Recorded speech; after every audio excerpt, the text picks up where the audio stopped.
Welcome to Portland. Y'all done dropped down in the P with me. It's the 503. You here with the West Coast bad boy, Kenny Millenium, a.k.a. Mack. Welcome to Music Coast. I'm Kenny Mack. We in Portland on the West Coast. You've had quite a journey in the music industry. Can you share how your experiences have shaped your music and your message over the years? I've had a I've had a rough journey. You know what I'm saying? There's been a lot of there's been a lot of ups and downs. I think that most artists' lives, like sometimes you see an artist and he disappears for a little while. A lot of times people think that they don't want to do music or they give up on their fans, but the truth of the matter is we're just like our fans or our supporters. We have stuff that happens that doesn't allow us to actually be present in music or entertainment or anything that we choose to do. And so I think part of my journey over the last 10, 11 years, part of the rough parts is has they put me in a position where I really wasn't my head wasn't really all the way in it. Like when you have responsibilities, you have to, when you're dealing with, the federal government and state, government, you have to watch what you do. And I think that I was in a watch what you do mode, and it kind of made me not want to put myself in the way of certain people when I'm doing music. Okay. And in 2011, you faced a significant legal challenge. Looking back, how do you feel those experiences have influenced your growth as a person and also an artist? I think financially, I spent $100,000, and anytime you spend $100,000 on anything, it's going to make you have to certain things have to take a back seat. And so when I had to fight the state and I was facing 30 years, it makes you think, and you prioritize. And I prioritized the things that I needed to get done, and those things where I needed to get, I ended up getting convicted. And I went and did, I've done 11 years in a cage. And once you sit in that cage in an 8x6 room for 11 years, it makes you rethink a lot of things. And I think that I was, while everybody was out here having fun, I was in a cage and holding on to my sanity. So I think that was the biggest thing, why everybody was out here losing their minds. In your alias that you have right now, Kenny Millennium, this suggests a forward thinking or futuristic approach on your career right now. What inspired this name and what does it signify about your music? The name Millennium kind of came from a few different things. It's kind of like the Millennium Falcon, and so that's one of the influences that the name came from. And I think there's some other things that went in there, and it's kind of like a spacey type name. So I like to ride around in spaceships, and so it's kind of was like one of those things. I feel like like I've always been ahead of my time, and so that's one of those names that is kind of ahead of its time. And I've never met any millenniums, but and when people meet me, they think it's the coolest name, but it's just one of my surnames to the big bad wolf, Kenny Mack. Right on, yeah. And throughout your career, you've seen the evolution of hip hop. How do you feel about the direction the genre is heading right now? I feel like the today's artists, they have way more action at getting money. They don't need labels, they don't need anybody. You can actually sit in your room, record and stream your music, and you can be your own record label. Whereas during a part of my career, you actually needed people to get things done, and no matter how much you took the reins, you still needed help. It's not like you don't need help now. I think that it's easier though. You can study stuff, you can get on the internet. Somebody living in China is nothing but the girl next door. Yeah, that's true. And collaboration often plays a big role in hip hop. Are there any artists that you haven't worked with yet that you'd like to collaborate with in the future at all? For me, I've never been the person that paid artists to collaborate. That's not my thing. All my collaborations have came organic. Now, this is the thing. I've paid a couple artists because I felt like it was their time. You know what I'm saying? Like, I'm not going to take your time up. And, this was, I think I paid one artist. It was a platinum artist. And we was cool, but at the same time, this is a business. And so, like, you can only do so many things for free. And most of the time, 9 times out of 10, I was invited to do songs with these artists. But there have been times when, I put stuff together and uh, like I said, one time I did pay an artist, but 99% of the collaborations that I do have are organic collaborations where people want to do tracks with them. Not so much that I was like, hey man, you should do a track with me, but Okay. a hey, let's do a track together type scenario. Right, right. And your music also includes a heavy mixture of personal stories, and you also reach to a broader social commentary with your music. Also, how do you find the balance between these two when you're creating new tracks? I think your music is like an extension of your life. So anything that goes on my life, it's actually like I'm not gonna say leaked out, but I mean it is it's kind of all that I have. Like I'm gonna speak on the things that I know, and a lot of the things that I know are not necessarily somebody else's life or somebody else's experiences. But I have noticed that a lot of artists attempt to lean heavy on certain types of understandings or certain types of lifestyles that they might have lived or not lived. I think people should be true to their life because the life that I shared with people was a volatile life that caused me to be in a situation because everything I say on records is true. Yep.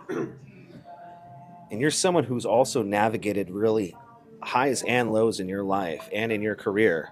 What advice would you give to the young artists that are coming into the music industry today? Pay attention to your money, study, make sure that you get paid for your time and your effort and your art because there's always going to be people that won't want to pay you, and there's going to be people that if you need people to do something, you're gonna have to pay them for it. It's better to figure out things and study it so you don't have to pay people for the things that you could possibly do. It takes a little more time sometimes, but you can keep an eye on your money. And the most important thing is keeping an eye on your money when you're giving your music to people and you're paying. A lot of times as artists, we pay to share our music with you, and we don't always get compensated, but it's no good to pay to share music with people and then on the backside still not get paid. It's like a double loss, and that turns into anxiety when it comes to doing music financially. Right, right. Hip hop has a powerful role in the cultural and social movements. How do you see your music contributing to these? More or less, my music is sort of a reality music. There's a lot of people that live my reality, and I think that in my reality there's a lot of social change, there's a lot of social injustice, there's a lot of like instability in certain parts of the world. I tend to be connected to those parts, and as an artist that's connected to those type of things, an artist just wants to live a calm life, you know. And the more that people hear you, the more people trust you. If they trust you, then you can come together, and that's where change happens, through trust. Okay. Everyone has a different creative process. Can you walk us through your typical go to process when you make a song? Pretty much, a producer is going to send some music to me. They send different stuff, or I'm in a place where they're playing music. And I've been blessed that my brother is a gold, dang near platinum producer in the industry. And I've always been around a lot of producers that like my music. So I've always gotten music, a lot of music from different producers. But I think mostly my style of music is I hear music and then my head kind of just runs off, and I write it and then record it. And it's a real tidy situation. You know, it doesn't take me that long to knock music out. Right on. So, looking ahead, what are your main goals and aspirations right now with your music career in your coming years? I've kind of been on a hiatus with putting music out since I came home. I've been doing a lot of other things, investing in things. Because as an artist, I'm gonna tell you, don't put all your eggs in one basket, because it's not a thing of saying that you're not gonna win. And even when you spread your eggs into other baskets, it's almost a thing of, you might say, you people might think that you don't trust your vision or your talent, but ultimately, no matter what, you're going to have other streams of income. You're going to have things to fall back on. You're going to have things. If you might decide you don't want to do music anymore, you can't just be a musician that doesn't do music. You don't want to go work a regular job, so you have to put yourself in position so that you can get what you want, need out of life. Because being a musician sometimes is a poor sport. You don't always get paid for your talents. My path hasn't really been like the traditional path. I wouldn't recommend my path to most artists that are in the life, but I think because I've been to so many places through, or not even through music, I go a lot. I've always been a traveler, so when you're a traveler, it's more of like I do music, so I be places doing other stuff, And if music pops off, I do some music. If it don't, then I'm doing other stuff. So I think that they just gonna get a combination of a lot of different, blends of opportunity. They're gonna get a combination of different situations and scenarios. They're gonna get a lot of different scenarios that are probably based upon the places that I've been. So they're gonna get an enrichment. They're gonna get an enrichment of scenarios from the places that I've been and the things that I done seen. So I think that's probably the biggest thing about my road to where I'm at now, from where I was then to the information that came in. Right on. In 2011, you faced significant legal challenges. Looking back, how do you feel those experiences have influenced your growth as a person and also as an artist? Well, I think that most artists that say the things on the albums that they say, they really don't mean. When you really mean these things, and there's a price that's going to be paid, and when you do these things that you say on the albums, you're going to have to pay the price. So when can you hit me with that question one more time? Yep. In 2011, you faced a significant legal challenge. Looking back, how do you feel that challenge has influenced your growth as a person and also as an artist? Well, when you face 30 plus years, that's going to open your eyes to stuff. One thing is, you can't trust people. People will approach you as one thing. They'll get inside your confidence, and then anything can happen when you trust people. So I put myself in a position where I trusted some people, and when you do that, things go sideways sometimes. And I think the situation went sideways, and I would tell you that in the world we live in today, it's hard to get away with just about anything. So that's one of the biggest things that I would say. And anything that you do is going to cost you. So I would say, think twice, you know what I'm saying, before you make certain decisions that you can't afford. Right. Your alias, Kenny Millennium, suggests a forward-thinking and a futuristic approach. What inspired this name, and what does it signify in your music? Kenny Millennium is like a surname of a surname. So I've always had different names: Machine Gun Kenny, King Cobra Kenny. And so a lot of my names is kind of like based upon different sides of my thought processes. I think that Kenny Millennium is like, because I have the Church of Millennium. And so like the Church of Millennium is a place where people come to get information. So like Kenny Millennium is like kind of the person that feeds the Church of Millennium. So I think that's kind of what that is. Throughout your career, you've seen the evolution of hip-hop. How do you feel about the direction the genre is heading currently right now? I think it's a lot of violence in the genre, which is always going to be that. But the thing about it is, there's a lot of like drug abuse in the genre, and the type of drugs that niggas is abusing, like that niggas is too much. You know what I'm saying? Like a lot of the drugs that people do, like niggas ain't strong enough to be fucking with them drugs. If you go in the gym and you pick up 300 pounds and you can't pick that up, it's going to crush you. You need to stay around 100 pounds. So I would say keep the drug use light, because if you ain't here to spend your money, then you doing all this for nothing. So I don't mind whatever people do, but you got to realize that we here to make music for people and enjoy our lives. And if you're not going to do that, then, you know what I'm saying, don't do music and then end up in a casket. That's exactly what you don't want. How you gonna hang with the bitches? It ain't no bitches finna go with you when you go. It's like, man, all the bitches is out here, man. If you if you're doing music, man, part of doing music is having, you know what I'm saying, bad bitches around you. You know what I'm saying? And it ain't no bad bitches underground. You know what I'm saying? Ain't nobody never came back and said, there's some bad bitches, man, let's go.